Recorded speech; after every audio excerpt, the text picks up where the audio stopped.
அனைவருக்கும் காயின் வணக்கம். நாம் தற்பொழுது டாக்டர் ராதாகிருஷ்ணன் அவர்களின் 10 ரூபாய் 2015 வெளியிடப்பட்ட நாணயத்தை பார்த்து கொண்டிருக்கிறோம். டாக்டர் சர்வப்பள்ளி ராதாகிருஷ்ணன் அவர்கள் 1888ஆம் ஆண்டு செப்டம்பர் 5 தமிழ்நாடு மாநிலத்தில் திருத்தணியில் பிறந்துள்ளார்.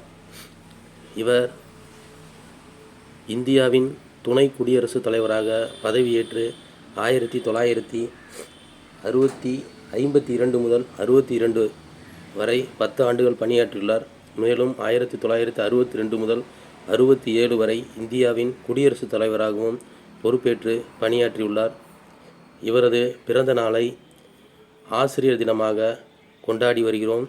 இவரது பிறந்த நாளில் மிகச்சிறந்த ஆசிரியர்களுக்கு கௌரவப்படுத்தும் விதமாக இவரது பிறந்த நாளில் அவர்களுக்கு மாநில நல்லாசிரியர் விருது, டாக்டர் ராதாகிருஷ்ணன் விருது என்ற பெயரில் வழங்கப்பட்டு வருகிறது. இந்த விருதினை தமிழ்நாடு அரசிடமிருந்து 2024-25ஆம் ஆண்டுக்கான டாக்டர் ராதாகிருஷ்ணன் விருதினை நான் பெற்றுள்ளேன் என்று பெருமையோடு கூறிக்கொள்கிறேன். இவர் 1975ஆம் ஆண்டு ஏப்ரல் 17 காலமானார்.